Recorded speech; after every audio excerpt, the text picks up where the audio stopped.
Okay, so in October last year, you disclosed your personal Bitcoin holdings. Do you continue to buy Bitcoin personally? Well, I can say that I've never sold a Bitcoin, and then from time to time, I consider the matter again. Um, but I still have all that Bitcoin, and I haven't made any other announcements about future acquisitions of Bitcoin, but I may. Okay, so do you think there's any correlation between what is happening in China with Evergrande and Bitcoin? I think that over the long run, no.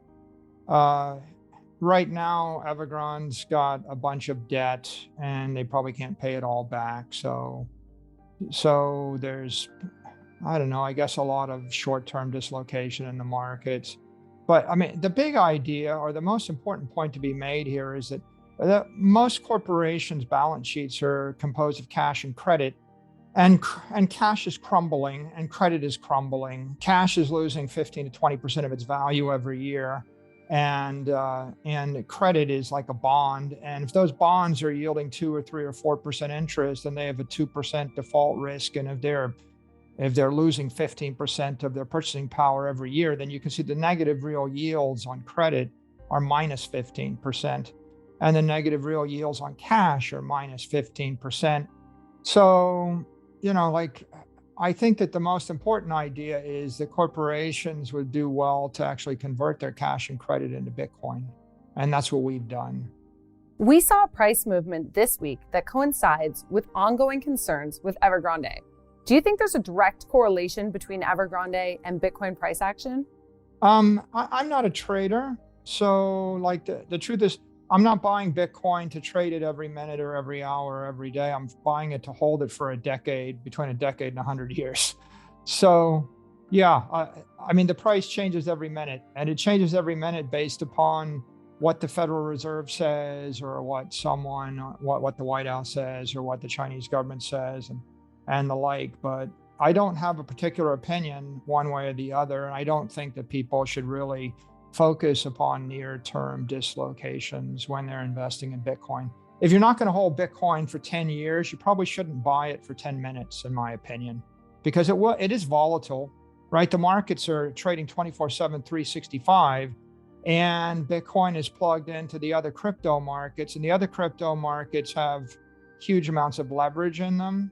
So if you have lots of leverage trading with thin liquidity, it's always going to be reacting to some random news this way or that way.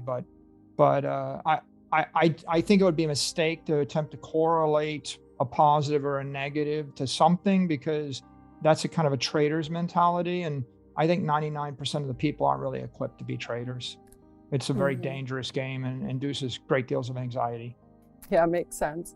Okay, so let's talk about the regulators for a minute. Do you believe stablecoins will be treated as a commodity or a security? I think they're likely to become securities. I think that the SEC has been pretty clear, and they're saying that most cryptos are securities. Bitcoin is not. Bitcoin is a commodity, and it's pretty clear the consensus is Bitcoin will be a commodity. There's speculation that there's a few other crypto tokens that are commodities, but they haven't been named explicitly. The only one that's explicitly designated as a commodity is Bitcoin. I think that stable coins look like money market funds. Like if you give me $50 billion and I give you 50 billion in tokens, and then I invest the $50 billion into a bunch of bond instruments or credit instruments, then I'm taking risk with the 50 billion. If I were to, for example, invest the $50 billion into Evergrande bonds, and the bonds were to crash by 75%, then the $50 billion of stable coins would become $15 billion or $12 billion of stable coins.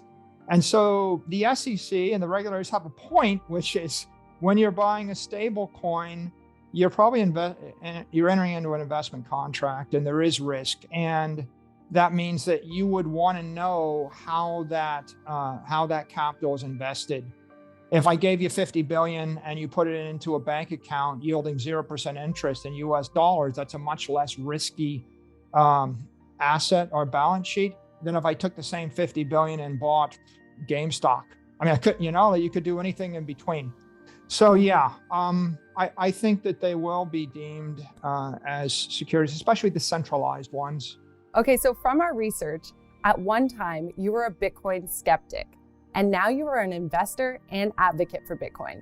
Could you walk us through what made the light go off for you to become a Bitcoin bull?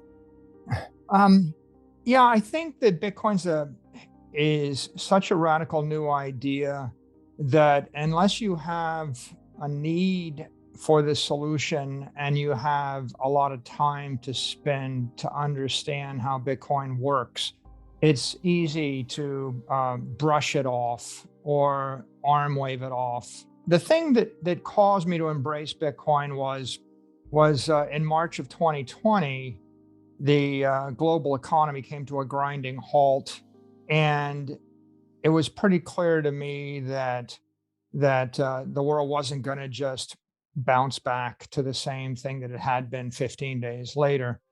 And when the Federal Reserve and the central banks of the world started to expand the money supply at a very aggressive rate, what we saw was a K-shaped recovery. Wall Street recovered very quickly within a matter of weeks. Main Street didn't recover and still hasn't recovered. And our company was sitting on top of about $500 million of capital, primarily invested in cash and credit. And when it became clear that what we had was $500 million that was going to yield 0% interest, probably for the next 4 years, and it also became clear that it was going to be increasingly difficult to do business as an operating company, we had to look to other ideas. And so we discovered Bitcoin because we wanted to find a way to not see the $500 million debased away. At a 20% monetary inflation rate, then the $500 million would be cut in half in 3 years. And so we had a problem in March of 2020. It became very clear. Before March of 2020, for the previous decade, monetary inflation rates ran about 7% in the Western world. So it was a nagging issue, but not a mortal or a terminal disease. I think that after March of 2020, ignoring it became much more difficult to do. Okay, so let's talk about MicroStrategy. The company's legacy software business is enterprise intelligence analytics. Does this tie into Bitcoin, or are there plans for MicroStrategy to at some point create software that surrounds Bitcoin?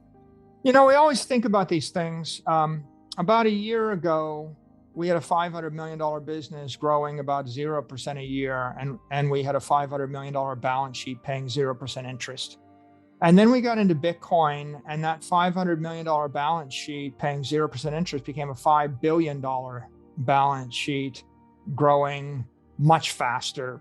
Bitcoin's growing 130% a year on average for a decade. So we all of a sudden have a very big Bitcoin business. The $500 million enterprise software business is now growing about 10% a year. So we were able to get a boost on the business intelligence software business by entering Bitcoin. And I think the reason why is because it boosted our brand by a factor of 100. It boosted our credibility with all the CXOs and all of our customers by a factor of 10. It was really great for employee morale and employee retention. It cut our attrition rates dramatically. And if you're an employee and you're holding stock or stock options and the stock increases by a factor of 5 over 12 months, then that's motivational. You feel like you're winning. So it became easier for us to recruit and easier for us to retain all of our talent. And then we got this great new set of channels on Twitter and YouTube where we could get our message out 100x greater, 100x cheaper. So I would say Bitcoin is a benefit to the core business. It's a second order benefit. It's a first order benefit to our balance sheet and our shareholders. And the two of them have worked out well together as a complement.